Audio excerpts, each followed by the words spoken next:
오늘 여러분 본문의 내용에 관한 말씀을 똑똑히 보시면서 우리가 신앙 노선을 바로 정해야 될 때가 왔습니다. 본문 2절에 혹독한 묵시가, 이사야가 오늘 본 내용 중에 혹독한 묵시라 이렇게 기록이 되어 있습니다. 이 혹독한 묵시는 아주 나쁜 묵시, 견디기가 어려운 묵시를 말하고 있습니다. 해변에 관한 경고라 했습니다. 해변은 그 당시에 바벨론을 지칭했다라고 성경은 기록하고 있습니다. 그러나 오늘 이 말씀이 예언적으로 보면은 이 시대 우리가 이 말씀에 직면하고 있다고 보아야 되겠습니다. 여러분, 하나님의 백성이 살다가 떠나야 될 곳이 애굽이고 이스라엘 백성이 살다가 떠나야 될 곳이 바벨론입니다. 오늘 우리가 살다가 떠나야 될 이 땅이 바벨론입니다. 그 강대했던 바벨론이 왜 망하느냐? 우리가 성경에서 찾아보면 부패입니다. 그리고 우상숭배입니다. 계시록 18장 2절에 보면 바벨론은 귀신들이 들끓는 처소라 그랬습니다. 각종 더러운 영이 모이는 곳이 바벨론이라 그랬습니다.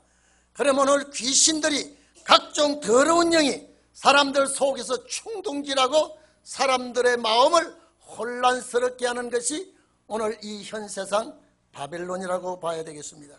그런데 이사야는 이것을 말하면서 무서운 환란이 온다고 했습니다. 오늘 여러분, 이런 환란은 옛날 환란하고 다릅니다.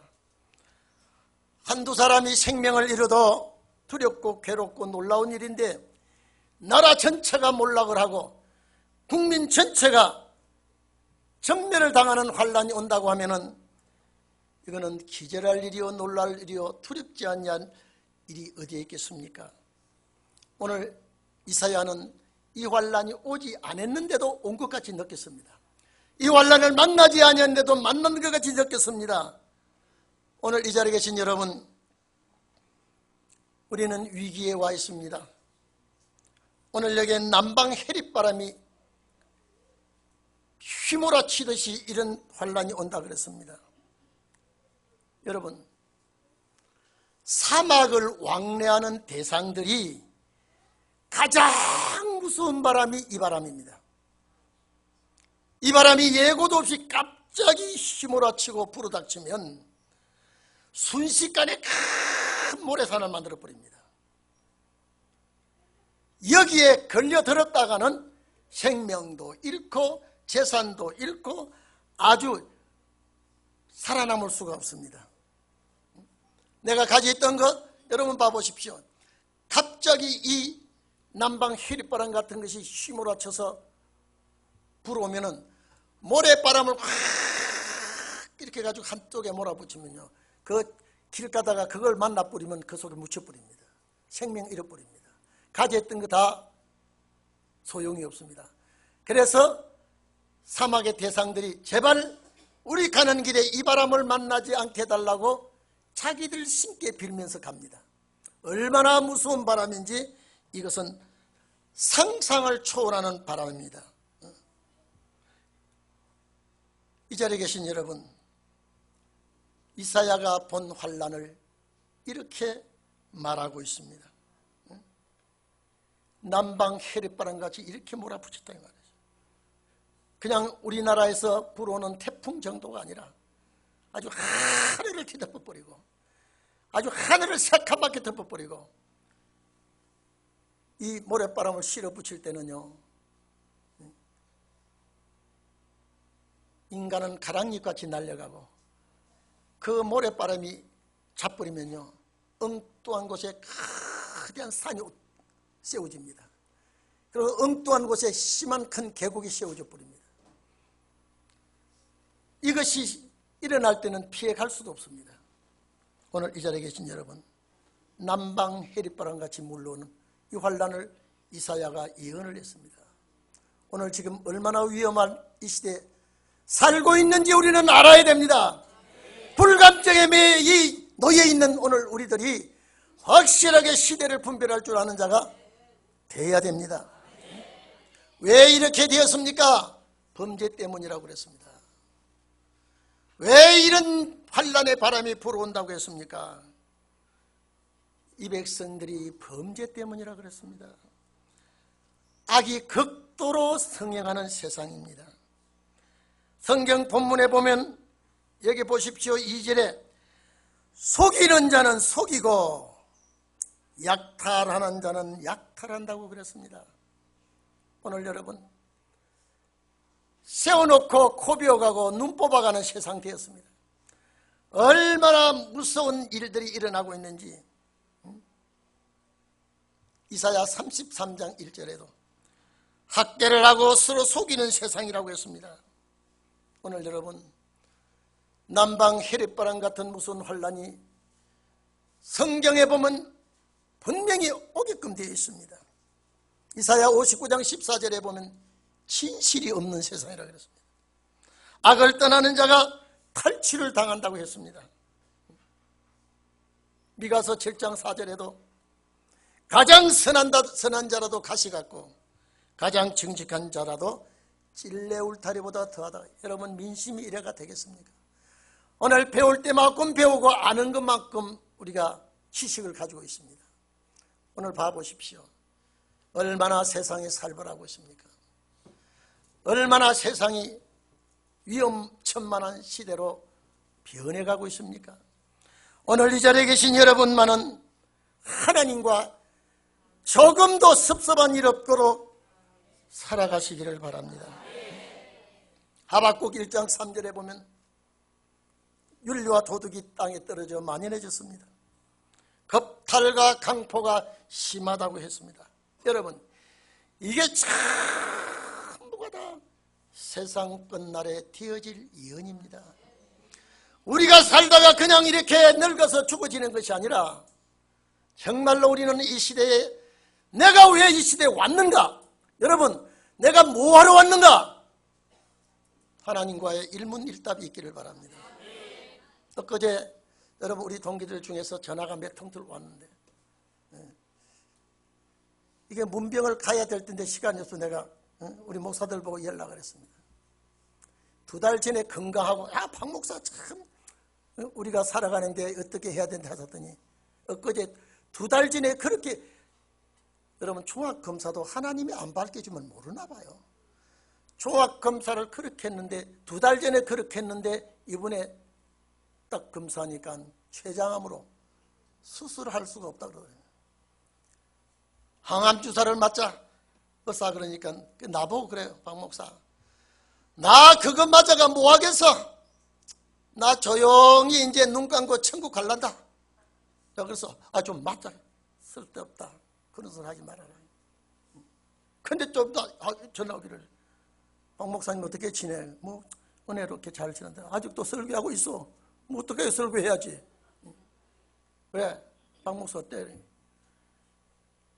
폐에 염증이 생겨서 송구 영신 예배도 드리지 못하고 지금까지 쉬고 있다 그래요.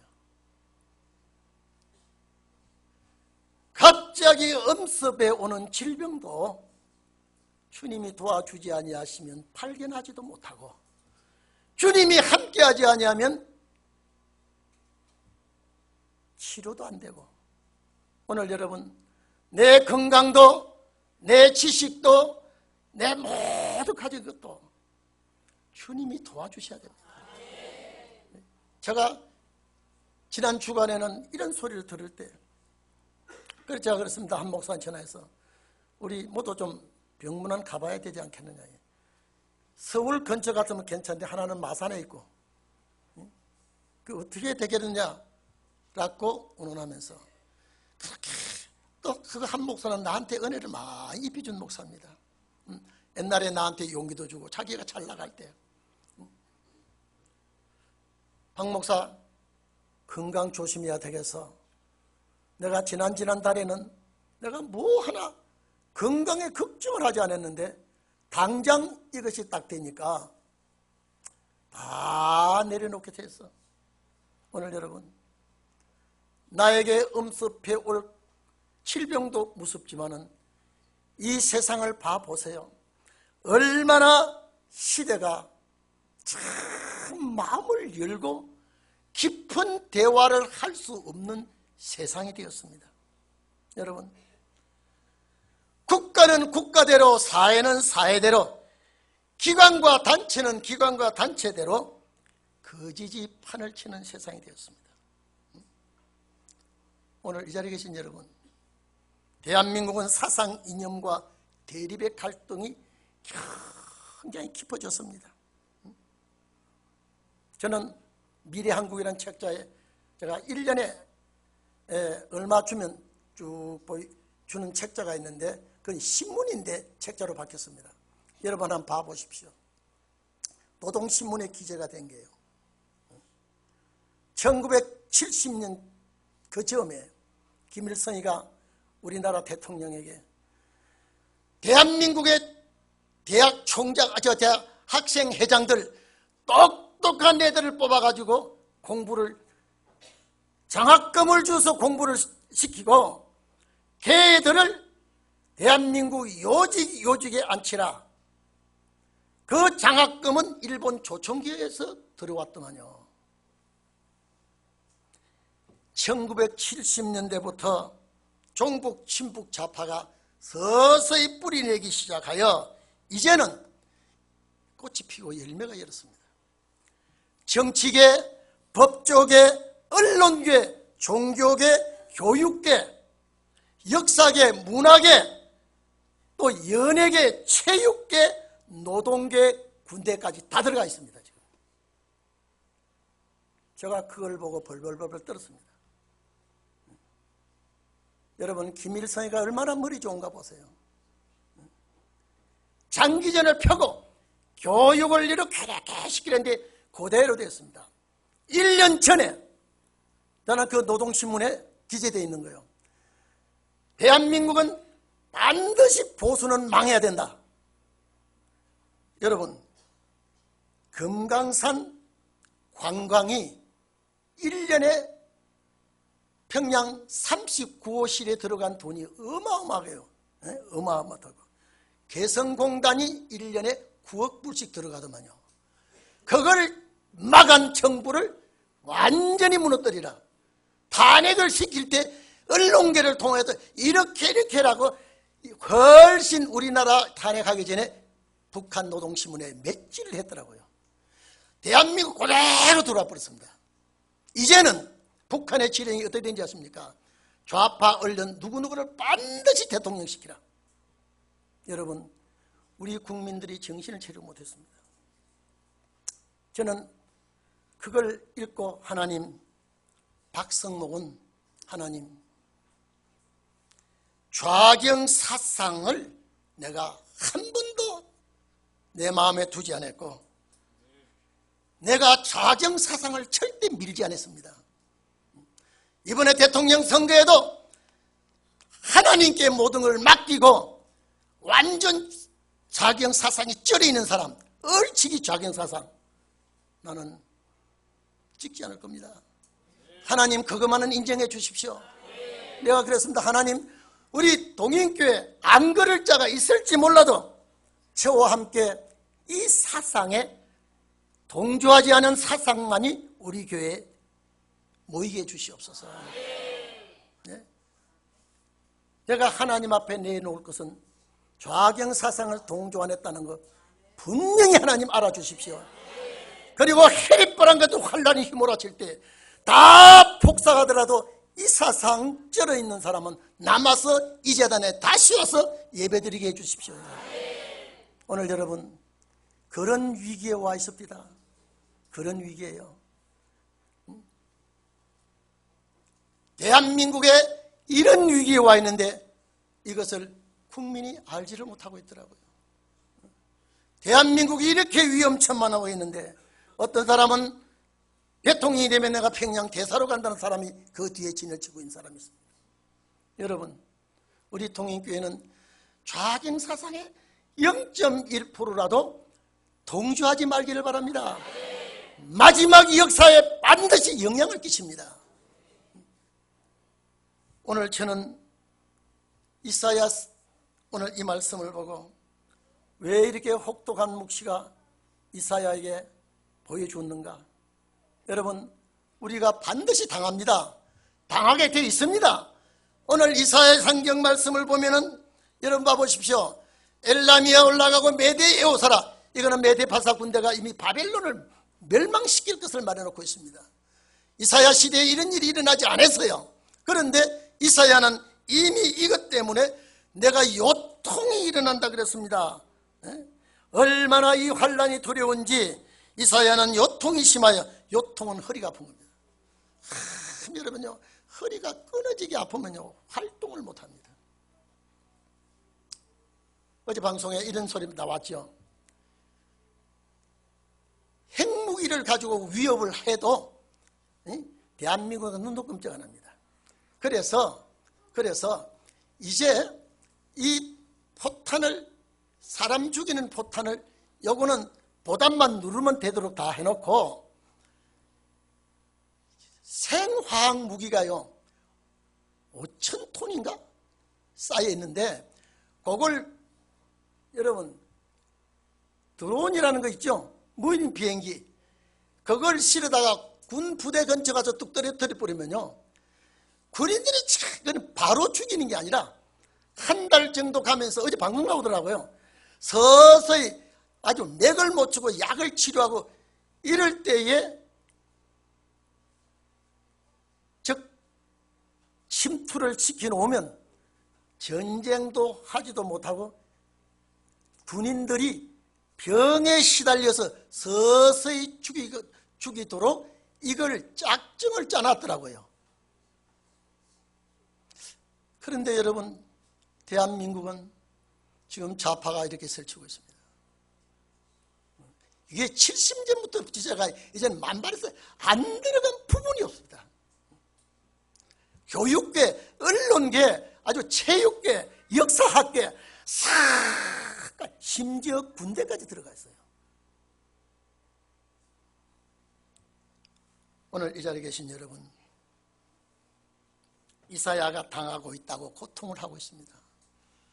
이사야가 이 문제 때문에 허리가 아파서 요통을 하고 있고 견딜 수가 없다고 그랬습니다. 어떻게 아픈지, 허리가 아픈지 해산하는 여인이 고통하는 것보다 더 아프다 그랬습니다. 여러분, 하나님의 말씀은 저도 응하지 아니한 말씀이 없는데 오늘 우리가 이것이 서서히 직면하고 있습니다. 나는 우리 동직자 목사들을 볼 때도요, 이제 우리가 살 만큼 살니까 이제 뭐 죽을 준비해야 되겠나, 해야 되지 않겠나 이런 소리 들을 때요, 여러분, 만약에 우리는 죽으면 좋다 그러자 우리 후손들이 어떻게 되겠냐 보세요. 후손들을 한번 생각해 봤나.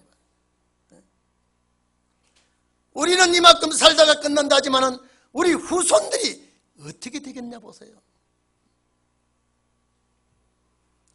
우리는 주님의 나라를 사모하면서, 제가 그랬다니까요, 내가 좌경 사상에 조금도 마음을 두지 않았다.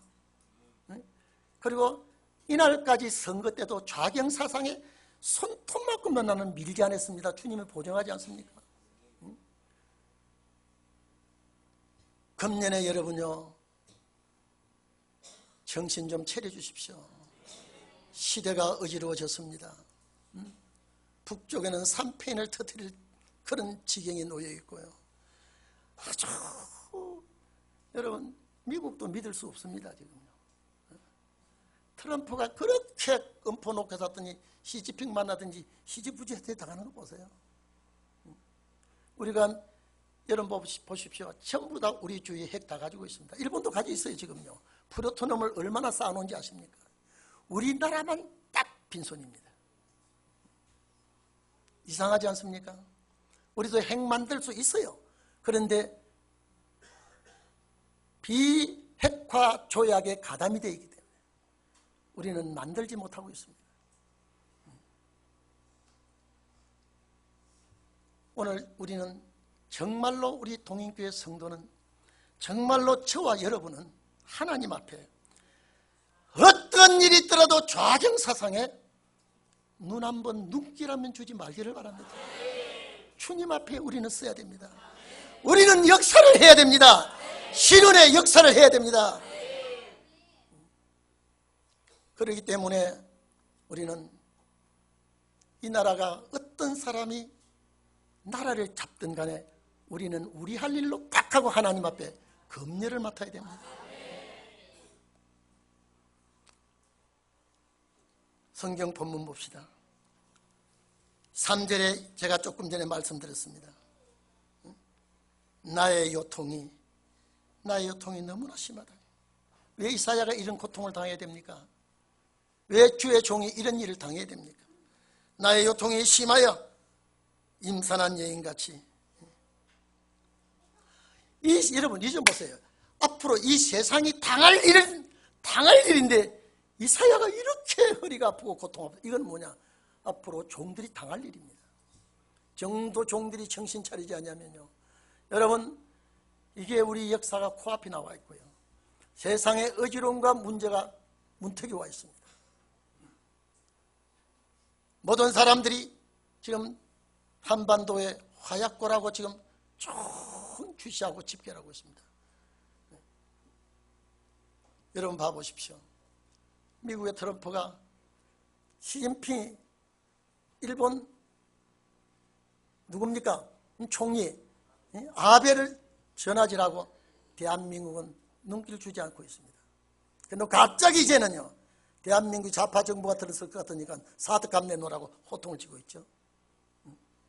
사드가 우리 요구한 거 아니죠? 미군 자기들 부대를 위해서 왔는데 이제는 그 값 내놓으라고 호통칩니다. 일본은요, 한국에 와 있는 일본 사람들 빼갈 준비 다 하고 있더라고요. 우리는 누가 빼가겠습니까? 하나님이 지켜줘야죠. 일본 사람들이 얼마나 약삭빠른지요. 대한민국의 주둔에 있는 일본 사람, 그리고 대한민국에 와 있는 한국 사람과 관계된 일본 사람 싹 빼가려고 준비 다 했더라고요. 제가 그거 딱 보고 우리는 누가 빼가겠습니까? 여러분 누가 빼가겠습니까? 참 기가 막힌 사정에 놓여 있는데도요, 속이는 자는 속이고 약탈하는 자는 약탈하고. 그래서 뒤에 보면 파수꾼을 세워놓고, 파수꾼은 군대입니다. 세워놓고 뒤에서 정말로 하나님을 중심하는 생활하지 아니할 때는요, 다 하루아침에 무너지고 만다는 것을 알아야 되게 되어 있습니다. 나의 탄식이 왜 이렇게 주의 종이 탄식을 해야 되겠습니까? 에스겔 9장 보면, 여러분 에스겔 9장도 보도요, 살육하는 기계를 가졌는데 6성읍이 그 한 사람은 서기장의 먹거리를 찾다 그랬습니다. 예루살렘 거리에 다니면서 우는 자의 이마에 표하고 그 나머지에 찾아가면서 이마에 표 없는 자를 싹 죽이되 하나님의 집에서부터 시작할 때에 교회 늙은이부터 먼저 하겠다 그랬습니다. 여기 교회 늙은이는 연세 많은 것이 아니라 교회 지도자부터 심판 들어오겠다 그랬습니다. 선지자의 예언을 보면은 여러분, 우리가 그냥 편안하게 앉아 있을 때가 아닙니다. 그래서 요한계시록 10장에 보면 사도와 선지자들이 전한 복음과 같이 세상이 이루어질 때에 너희는 반드시 예언하라 그랬습니다. 선지자들이 전한 복음과 같이. 여러분, 우리 할 일 많습니다. 우리 할 일 너무 많습니다. 사상 검열에 나고자 되지 마십시오. 말씀은 말씀이고 나는 나라 하지 마십시오. 말씀 따라 우리 사상이 뭉쳐져야 됩니다. 만약에 여러분이 하나님 앞에 이 자신 있게 말할 수 있습니까? 자경사상 내가 밀지 않았다고요. 자경사상에 내가 동조하지 않았다고요. 이런 자만이 앞으로 남게 되어 있습니다. 마지막 역사는 호락호락 되는 게 아닙니다. 내가 하나님 앞에 어떻게 인정받느냐. 그래서 이사야 13장 보면 자산 위에 깃발을 세워놓고 군대를 검열하겠다 그랬습니다. 어느 시대에 이런 말 없습니다. 어느 시대에 갑옷을 입으란 말도 없습니다. 예리한 금을 가지란 이런 소리도 없습니다. 오늘 우리는 이 예언을 가지고 다시 예언을 해야 됩니다. 근데 여기 이사야가 뭐라 그러는 거니까요. 내가 너무 허리가 아프고 내가 허리가 너무 아파서 못 견디겠어. 해산하는 여인의 고통같이 그 고통이 내게 왔다 그랬습니다. 너무 두렵고 놀래는 여러분요. 6.25 때 전쟁은 그거는요. 장난감 전쟁 같죠? 전쟁 무기를 많이 해놓고요. 이거는 정말로 이것이 고의든 실수든 문제가 일어나면 지구는 종말하게끔 모든 일이 다 되어 있습니다. 그래서 이사야가 그 당시에 이런 환난을 내다보고 얼마나 두려움과 놀래기 심한지 희망의 서광이 소망이 있던 빛이 희망의 서광이 변하여 벌벌벌벌 떨림이 되었도다 그랬습니다. 이건 이사야 시대에 일어난 내용이 아니에요. 예언이 되어 있습니다. 희망의 서광이 뭡니까? 희망의 서광이 경사스러운 놀라운 역사가 정말로 아름다우고 기쁜 놀라운 이 역사가 공포와 두려움으로 변하게 되었다 이 말입니다. 우리는 이 시대의 이 환난을 내다보고 있습니다. 이 시대를 깨우쳐야 됩니다. 그래서 제가 하나님 우리 동인교회를 보살펴 주십시오. 아버지 하나님, 내 생각에는 우리 동인교회 성도들은 좌경 사상에 조금도 동조하지 아니하는 성도들만이 와 있습니다. 정말로 하나님이 우리를 도와주셔야 되겠습니다. 다시 예언하게 하시옵소서. 종들의 입술을 빌려 서시옵소서. 제가 어제도 글을 쓰면서 이 노동신문의 사건을 보면서 1차는 자기들이 성공했다고 하더라고요. 2차는 이런 나라의 지도자 뽑는데 대한민국에서 그 사람만 뽑아주면 개성공단도 열고 금강산도 열고, 여러분요, 우리가 금강산 열 때 20만 평을 금강산 개발한다 그랬습니다. 만약에 거기에 20만 평 개발하면요, 대한민국의 모든 경제가 그쪽을 다 쏠립니다. 만약에 딱 한 번 북쪽에서 막아버리면요, 대한민국 모든 올스톱이 됩니다. 이걸 모르고 있더라고요. 오늘 이 자리에 계신 우리 동인교회 성도 여러분, 또 이 방송을 듣는 여러분, 우리는 정신을 바로 차리고 말씀에 꼴돌하시기를 바랍니다. 죽으려면 죽을 바에는 어쩔 수 없지만은 살아남으려고 하면은 이 말씀 잡아야 돼요. 그리고 하나님이 원하는 쪽에 내가 써야 돼요. 그렇게 되기를 여러분께 간절히 제가 부탁을 드립니다. 제가 하나님 앞에도 책망받지 않으려면 성도들을 이 방향으로 이끌어가야 됩니다. 외롭지만은 어렵지만은 힘들지만은 이 사상에 하나 된 자가 결국 남게 된다고 했습니다. 기도합시다.